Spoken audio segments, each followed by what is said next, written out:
Update! And it's been another week. As I told you last week, I got the first draft of episode 7 back from my buddy. Subject! Oh! And now I am like halfway through going through making my final edits. Oh, there goes the security deposit.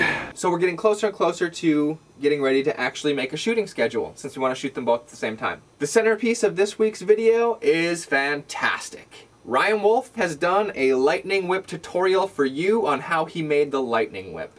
Hi, my name is Ryan Wolf. I'm a producer, the director of photography, and one of the special effects artists for the Platoon of Power show. Squadron. Energy ball!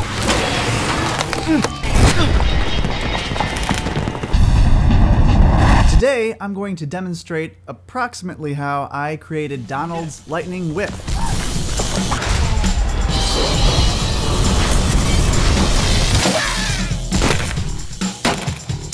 I'm going to skip over a few of the details because if I told you everything that I did, this video would be extremely long and very boring. Plus, I don't want to give away all my secrets. I'm kidding, there really is no secret. It was just a lot of work. So let's get to it. The lightning whip sequence is made up of 5 different shots. You got Donald clapping his hands and lightning coming out of his fingers. Close-up Donald twisting the lightning strands. The overhead crane shot of Donald pulling the lightning whip out. The crazy dolly shot where the camera moves back really fast on the dolly and the lightning whip flies past the camera. Then there's the shot where the whip wraps around the bad guy. And then the final shot where the whip and the bad guy crash to the ground and the day is saved. Right now I'm going to focus primarily on shots 3 and 4 because they're the most complicated and because I pretty much use the same technique in each one of the shots of the sequence. Now, the reason that these 2 shots were so difficult was that somebody, I'm not going to name names, decided that it would make the show more exciting if the camera moved around really fast and the lightning whip zoomed past the camera. And he was right. It was awesome. Totally worth the effort. First thing I did was track the camera movements. By tracking the floor, I was able to recreate the camera movements in After Effects.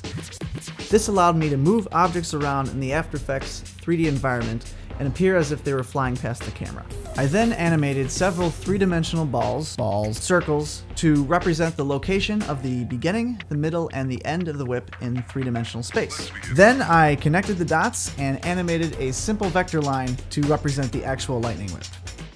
This part took a while. I pretty much just had to make a lot of little adjustments and move the line around a little bit here and there until I got the shape and the movement that I wanted for the lightning whip.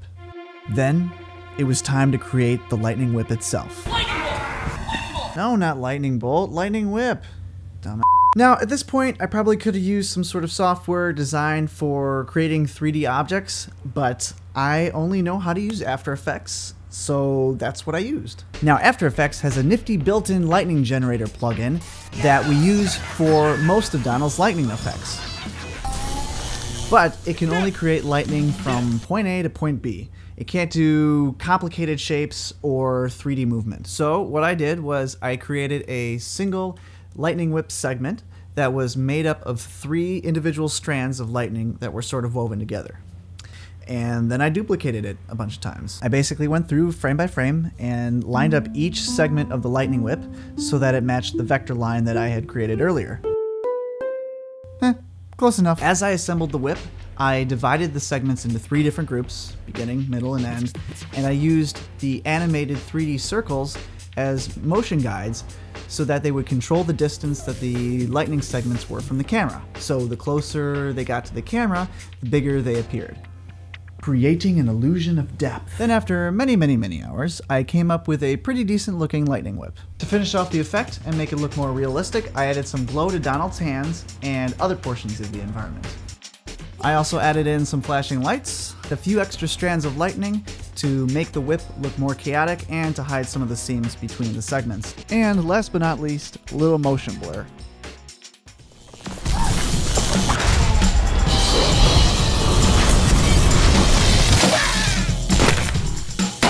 There you have it. 7 seconds of entertainment and about 100 hours of my life that I am not ever going to get back. Time that could have been spent on golfing, hanging out with my girlfriend, or making actual money at a real job. Money that could have been spent on clothes, food, rent, and golfing. I'm just kidding. I hate golfing. Seriously, though, I love doing this kind of thing, and it's an honor to be able to be part of PoPS and to have my work seen by literally thousands of people. It's awesome. You gotta love YouTube. Also, if you thought episode 5 was good, just wait till you see episode 6. I read the script, and it is going to be freaking awesome. All right, that's all I got. That's my lightning whip tutorial.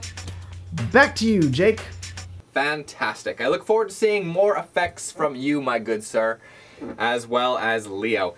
Moving right along, last week's question. If you could live 1 year in one fictional world, be it from a book, movie, or TV, which would it be? We ended up with a lot of Harry Potters, as long as they could be wizards or go to Hogwarts. A lot of people wanted to be part of the Doctor Who-niverse. The question this week comes from Polexa Aphrodisia. What bad movie is your guilty pleasure? Bad movie. Eliza? I think your guilty pleasure film, based on how much you talk about it, is Demolition Man. Oh man, is that bad? Is it bad? Demolition Man is awesome, but I think people would consider it a guilty pleasure. That's fine. I think my favorite guilty pleasure film, just based on when people ask me what my favorite movies are, I leave it off the list, but I watched it so many times. Live Free or Die Hard. That's my guilty pleasure. I'm going to say guilty because I'm ashamed to tell people about it. So please also visit the top link in the doobs. It is our Indiegogo campaign, and we are about a fifth of the way to our goal so far, which is really awesome. Really appreciate it, you guys. Couple points of interest. Indiegogo accepts PayPal, where Kickstarter last time did not. PayPal is an option. I would also like to mention, if everyone who's been watching the updates every week donated $3, we would make our goal. So if you have $3 to spare, I'd appreciate you putting it in the Indiegogo campaign. And I will see you guys next week.